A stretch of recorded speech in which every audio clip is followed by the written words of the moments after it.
there, my name's Mark Coulson, I'm editor of Total Carp magazine. I'm here today with John from Way Ahead Tackle, and we're having a look at the Wave Runner bait boat.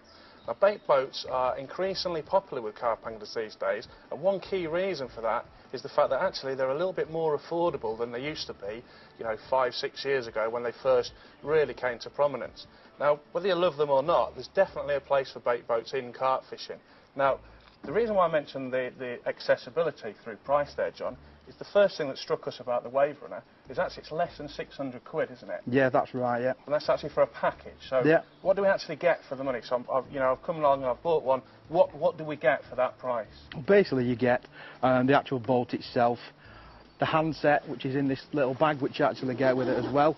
So the bags are included? The bags are included, yeah. You've got this accessory handset, battery/bag, which will hold your handset along with your battery, keep it nice and safe. Obviously, you've got that. You've got the bait boat bag, which you can take it to and from your car, keep it protected, nice and padded. Obviously, the aerial and a standard. Really, that is what you get with it. Okay, so it's everything that you need. Everything that you really, need to just basically get going. Right, John, that's quite a package. Yeah. Let's have a look at how you put it all together before we go and use it. Yeah. You've got the aerial first of all. Just attach that, screw that onto it. Just screws on nice and easy, doesn't it? Flexible aerial. Obviously, you've got the battery, which is a 12-volt, 10-amp battery. Right. Just one. Undo the lid there, which is nice and watertight. Yep. Good job today. Yeah, as well, you need the waterproof today, mate. Pop that central into the boat there, which has got a nice little groove which sits in place, so it doesn't move very much at all. Yeah, that's solid. That's right. Yeah. Got the Velcro straps as well to keep it in position. Connect the two connectors together. Pop that out of the way. And then you've got the lid, push that on, and you'll feel it squeeze on. Excellent. So that's watertight that's again. Enough. And that's right, you're ready to go. That's it then, basically. Yeah. Okay, what about the handset there then? Yep.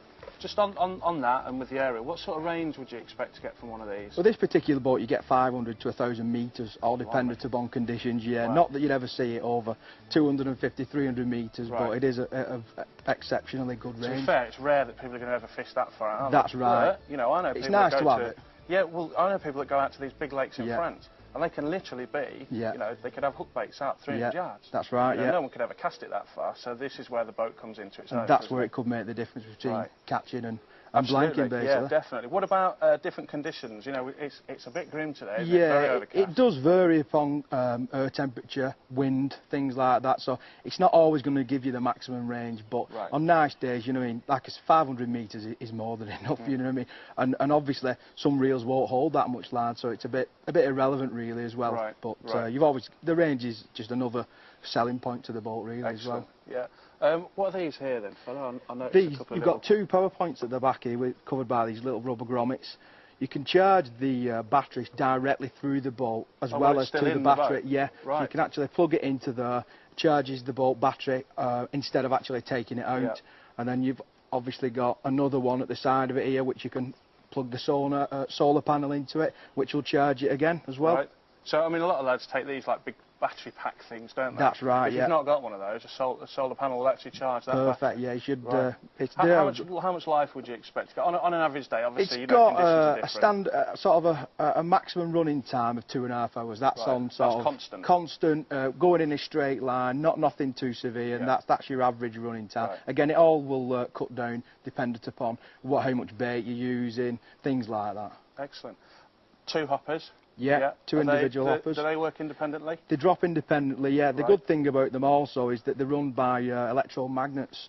So there's no hooks or fiddling around with your handset trying to hook it in place. So it's basically they just drop, and then to set them again, just pop them back up, and that's as simple as that. Couldn't be much easier to use. That's it, yeah. It's very easy. Right, what about the actual hand controls then? Yeah, you've got the handset here, 2 joysticks there. The good thing about this, it's just one for the manoeuvrability of the boat, forwards, backwards, left, right, and then obviously the left joystick is for the left hopper, right hopper.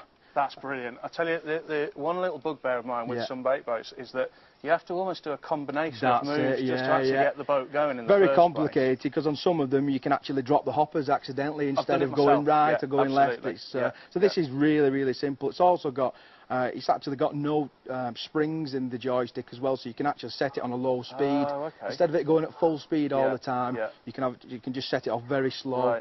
So it and just you can sets actually take your hand off that as well. Yeah, the boat's still that's going. it. You could put it down for a second and keep it coming back to you if you need to do something. Brilliant. So with it being the single joystick there, then you could, like, I bet this would just turn on a sixpence. Yeah, basically. I mean, the turning circle on it's fantastic for the size of it. It's just to one side and the other, which starts one of the jet props moving forward and the other one moving backwards, and it basically just turns on its own axis. It's a key point there. It works off propellers, not off a jet. That's right. So there's no priming it before it goes out. It's literally turn that on, turn that on, and away you go. Put it in the water, and that's it, mate. Brilliant. Are there any other little features on it that we need to know about? Yeah, the most important feature about it, to be honest with you, is these little hook releases at the back here. Basically, what they allow you to do is to take your hook bait out and drop it to a different position to where you've actually dropped the bait. So effectively, you could drop 5 kilos of bait in one area. Right. Drop the right hook release a couple of feet to the right, and then drop the left hook release a couple of feet to the left. So you're not fishing within inches so of where you've dropped the bait. Your hook bait can go out independently to what's in the hopper. That's right, and I think more and more people now are a little bit concerned that with some bait boats, where your bait goes is where you fish, that's it. And it can be a little bit predictable, can't it, on some waters where bait boats get a lot of use. You know, that neat pile of boilies with a yellow hook bait in the middle of it, say, they've seen it a million times It's almost before, too perfect, Absolutely, isn't it? yeah. So with this, you know, there's that old theory about the bigger fish as well feeding off the main feeding area. A little bit of bait out there from the boat. And how much can you get into one of those? Well, into the two. 2.5 kilo in each hopper. So you can put 5 kilo down and actually have your hook baits just off the baited area, That's fantastic. That's brilliant. Those are our main sort of points of the boat, to be honest with you. You can also take dead baits out with it. Like, you know, big mackerel that you couldn't fit into the hoppers, take those out.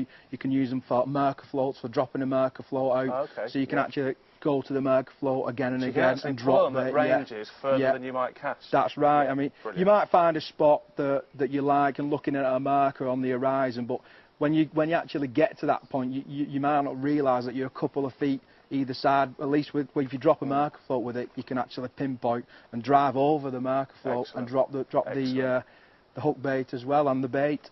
Another main point to it, it's actually got a fail-safe mechanism. So, I remember you telling me about this at a show a little while back, So if you was to ever go out of range for whatever reason, one of the motors would cut off and it would basically start turning into a big circle, come back, pick the range back up again, then you've got full control of it. Some boats I've heard of keeping going, I've seen it. I've been on lakes. Cut off. And absolutely. I've sat there before and I've seen a boat coming towards me and I thought, it's coming into my water. What's actually happened is he's lost range. That's right. And it's just working on its own. And then the next thing, you just see it in the middle of the lake going round and round in circles. And until the wind blows it into the margin and the chap can go and retrieve it, that's it. It's in effect, it's lost. It could take days. That's right, We've also, sorry as well, we've also got the lights which actually switch on and off by the handset as well. Right, these the LEDs on the actual boat the LEDs itself. at the front there, on the sides and on the back. The lights on the front work when they're going forward only to save on battery life. And then you've got obviously the LEDs on the right and the left which will go off, once the hoppers have dropped. So you can indicate at range whether you've actually dropped the hoppers or whether whether it's not basically. Also they will flash when the hook release comes up into play as well. That's right. Fantastic. Well, a great package, you know, and the thing I really like about it, apart from the price, is it looks so easy to use. You know, put the battery in, turn it on, get your bait in there, and away you go. Loads of little features that are like, you know, little additions. The big handle's a good point as well, because a lot of them you have little flimsy handles, and if you're fishing on a drop, let's say like this here, you'd virtually have to lie on your stomach and pop it in. With the big chunky handle though, you could just pop it in with ease and it's away then. So there's a lot of features to it, and especially for the price, you're getting a lot for your money. It's a terrific price for the whole package. As I say, you know, you get the bags and everything as well. And just on that point with the handle leaning down, again, the fact that you don't need to prime this boat before it goes out, you could actually drop it from a few inches above the water. You know, it's solid and sturdy, it's not going to keel over.